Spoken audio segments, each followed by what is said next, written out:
परम सत्कार योग गुरु प्यारी सात संगत जी राधा स्वामी जी। सात संगत जी, इंसान की एक फितरत होती है। हर इंसान चाहता है कि वो जैसा सोचे बस वैसा ही हो जाए, और अगर इंसान की प्लानिंग के मुताबिक सब हो जाता है तो इंसान मान लेता है कि भगवान ने उसकी किस्मत कितनी अच्छी बनाई है। और अगर कभी किसी इंसान का कोई काम बार बार कोशिश करने पर भी नहीं बनता तो इंसान का विश्वास अपने ईश्वर से उठ जाता है जी। उसका विश्वास डोल जाता है। वो कभी ये जानने और समझने की कोशिश नहीं करता कि काम ना बनने के पीछे क्या कारण हो सकता है। ऐसा ही एक वाक्य सामने आया है जी, जिसमें एक बाप जो कि एक सेवादार भी है, उन्होंने अपने बच्चे का 5 बार विदेश जाने का वीज़ा अप्लाई करवाया, लेकिन पांचों बार फेल हो गया। और वो बाप इतना हताश हो गया कि उसका सदगुरु पर से, बाबा जी पर से विश्वास ही डोल गया और वो दूसरे रास्ते पर चल निकला जी। पंजाब के लुधियाना का रहने वाला एक सत्संगी परिवार जो कि डेरे में सेवा करने भी जाया करते थे, उनके जीवन में कुछ ऐसा हुआ कि उनका बाबा जी और डेरे पर से विश्वास पूरी तरह से ख़त्म हो गया और फिर वो पूरा परिवार किसी दूसरी तरफ को मानने लग पड़ा। लेकिन वो कहते हैं ना, हम चाहे सद्गुरु का हाथ छोड़ भी दें, गुरु जब हाथ पकड़ते हैं तो हमें यहाँ से पार निकाल कर ही छोड़ते हैं। सात संगत जी, अपने बच्चों को विदेश में भेजने का ट्रेंड अब इंडिया में अपनी चरम पर है। हर कोई बेहतर भविष्य के लिए अपने बच्चे को विदेश भेजकर सेटल करना चाहता है जी। ऐसी ही सोच बाबा जी के सेवादार ने भी रखी थी। सेवादार ने अपने अड़ोस पड़ोस के बच्चों से प्रभावित होकर अपने बच्चे को अमेरिका भेजने का फैसला किया। जिस कॉलोनी में सेवादार रहा करता है, उस कॉलोनी में लगभग हर घर में से कोई ना कोई विदेश में सेटल है। सात संगत जी, अपने बच्चों के बेहतर भविष्य को सोचना बिल्कुल गलत बात नहीं है। इस सेवादार भाई ने भी यही सोचकर अपने बेटे की 12वीं की पढ़ाई के बाद आगे की पढ़ाई के लिए अमेरिका का वीज़ा लगवाने के लिए एक एजेंट से मुलाकात की। एजेंट ने पूरा प्रोसीजर समझा दिया और वीज़ा की फ़ीस और बाकी सभी डॉक्यूमेंट लेकर वीज़ा को अप्लाई कर दिया गया। एजेंट ने बताया कि वीज़ा लगते ही 15 लाख आपको अभी देने होंगे और 10 लाख जैसे ही आपका बेटा अमेरिका में पहुंच जाएगा उसी दिन देने होंगे। ये सारी शर्तें सेवादार ने मान ली और वीज़ा को अप्लाई किया गया। पहली बार वीज़ा कैंसिल हो गया। एजेंट ने समझाया कि आप चिंता ना करें, अमेरिका का वीज़ा इतनी आसानी से नहीं मिलता और पहली दूसरी बार कैंसिल होना आम बात है। फिर जिस कारण से वीज़ा कैंसिल हुआ था, उन सभी कागज़ों को पूरा करके दोबारा वीज़ा अप्लाई किया गया और 15 दिन के बाद वो वीज़ा भी कैंसिल हो गया। सेवादार एजेंट के पास गए तो एजेंट ने कहा कि हम दोबारा अप्लाई करेंगे, इस बार वीज़ा पक्का लग जाएगा। लेकिन तीसरी बार भी और फिर चौथी बार भी वीज़ा नहीं लगा। सेवादार हताश हो गया और उससे सारे डॉक्यूमेंट एजेंट से वापस ले लिए और एक और एजेंट जो कि चंडीगढ़ में था उससे जाकर मुलाकात की। चंडीगढ़ वाले एजेंट ने कहा कि आजकल अमेरिका वीज़ा नहीं दे रहा है, हम आपके बेटे का टूरिस्ट वीज़ा लगवाने की कोशिश करते हैं। अगर टूरिस्ट वीज़ा लग गया तो वहाँ आपके बेटे को हम लोग एक वकील अरेंज करवा देंगे जो कि टूरिस्ट वीज़ा को वर्क वीज़ा में कन्वर्ट करवा देगा।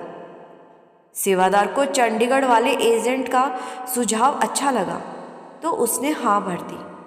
अब चंडीगढ़ से 5वीं बार वीज़ा अप्लाई किया गया, लेकिन इस बार फिर से वीज़ा से कैंसिल हो गया। सेवादार अब बहुत ज़्यादा निराश हो गया और सेवादार बहुत ज़्यादा सेवा सिमरन किया करते थे। सेवादार बाबा जी से हर रोज़ अरदास करता था कि बाबा जी आपके बच्चे का वीज़ा लगवा दो। लेकिन 5 बार में भी जब वीज़ा नहीं लगा तो सेवादार के मन में बाबा जी के लिए डाउट आने लगा। और एक दिन सेवादार अपने घर से निकल रहा था तो पड़ोस में रहने वाले एक आदमी ने सेवादार से हालचाल पूछा। तो सेवादार ने उसको बता दिया कि बहुत परेशान हूँ और मुझे समझ नहीं आ रही कि आपके दोनों बच्चों का अमेरिका का वीज़ा 4 साल पहले लग गया था, लेकिन मेरे बेटे का वीज़ा 5 बार अप्लाई करने पर भी नहीं लग रहा। ये सुनकर वो आदमी कहने लगा कि एक बड़े ही पहुँचे हुए ब्राह्मण हैं, मेरे दोनों बच्चों का वीज़ा उनकी कृपा से ही लग गया था। उन्होंने हमें कुछ उपाय बताए थे, हमने वैसा ही किया और आज हमारे दोनों बच्चे अमेरिका में सेटल हैं। अगर तुम चाहते हो तो मैं तुम्हें उनसे मिलवा सकता हूँ। वो 21,000 रुपये की फ़ीस लेंगे और तुम्हारा काम कर देंगे। ये सुनकर सेवादार खुश हो गया और सोचने लगा कि 21,000 कौन सी बड़ी रकम है। तो सेवादार एकदम से पड़ोसी की बात मान गया और पड़ोसी ने बताया कि वो जो ब्राह्मण हैं वो हर शुक्रवार को लोगों से मिलते हैं। 2 दिन के बाद शुक्रवार है तो मैं तुम्हें उनके पास लेकर चलूँगा। फिर वो जैसा जैसा कहेंगे तुम वैसा वैसा कर लेना और तुम्हारा काम 10 दिन के अंदर ही हो जाएगा।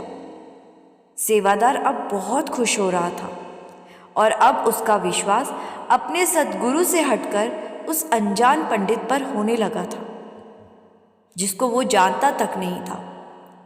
साध संगत जी, यही हर इंसान की फितरत होती है, इसमें सेवादार की कोई गलती नहीं है।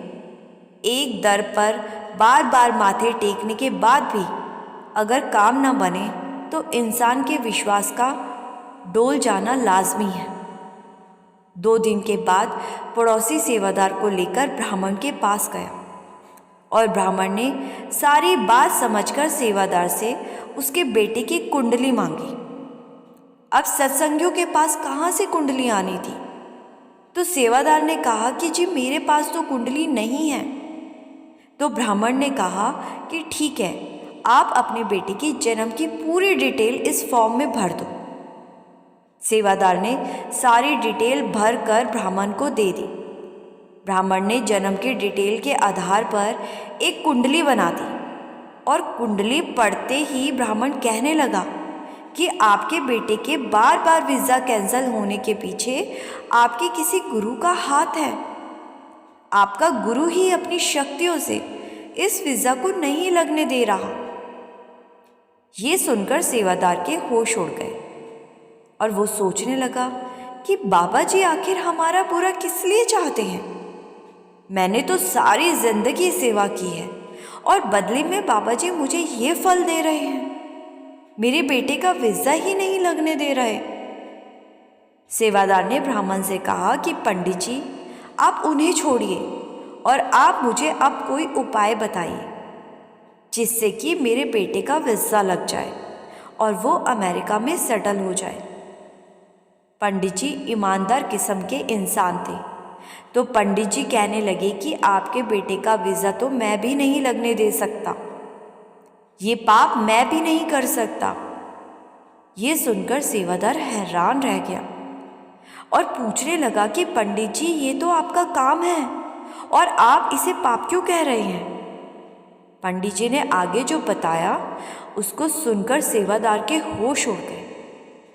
पंडित जी कहने लगे कि आपके गुरु शायद आपसे बहुत ज़्यादा प्रेम करते हैं, तभी आपके बच्चे का वीज़ा बार बार कैंसिल करवा रहे हैं, क्योंकि आपके बच्चे की कुंडली में मैं पढ़ पा रहा हूँ कि जब कभी अगर आपका बेटा विदेश गया तो आपके बेटे की दुश्मनी विदेश में रहने वाले एक शख्स से हो जाएगी और वो शख्स आपके बेटे की मृत्यु का कारण बनेगा। अकाल आकस्मिक मृत्यु इसका विदेश की धरती पर इंतज़ार कर रही है। विदेश की धरती पर कदम रखने के 3 महीने के अंदर काल आपके बेटे को निकल जाएगा।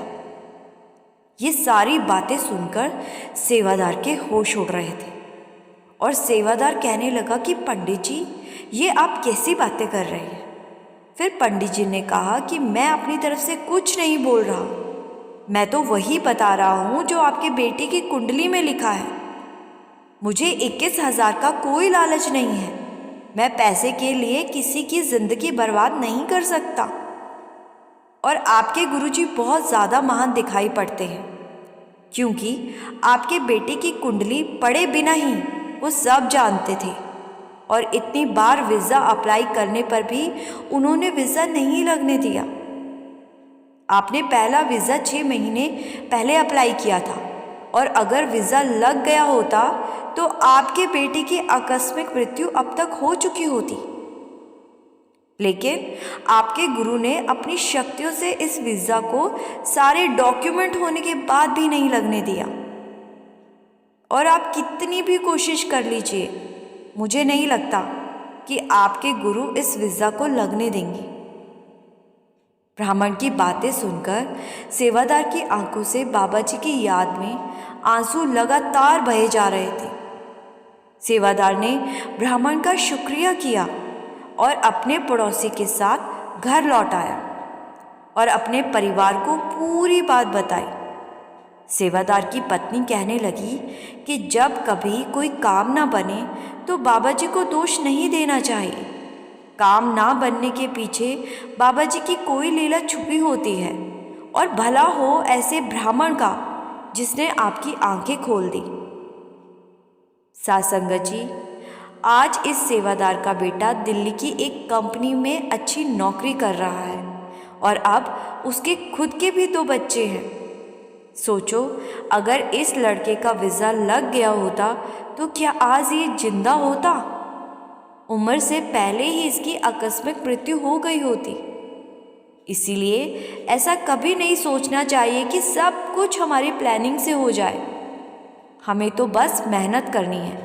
होना ना होना सब कुछ बाबा जी के ऊपर छोड़ दो। काम हो जाए तो भी शुक्र करना चाहिए, और काम ना बने तो भी बाबा जी का शुक्र करना चाहिए, क्योंकि जब हम सद्गुरु की शरण में जाते हैं तो अपने आप को पूरी तरह से सद्गुरु के हवाले कर देते हैं। अड़चन आई तो सद्गुरु अपने आप देख लेते हैं। हमें चिंता करने की ज़रूरत नहीं होनी चाहिए। साध संगत जी, इसी के साथ मैं आपसे विदा लेती हूँ। संगत के अपने इस चैनल को सब्सक्राइब करके कमेंट में राधा स्वामी लिखना बिल्कुल मत भूलिए जी। गुरु प्यारी साध संगत जी, राधा स्वामी जी।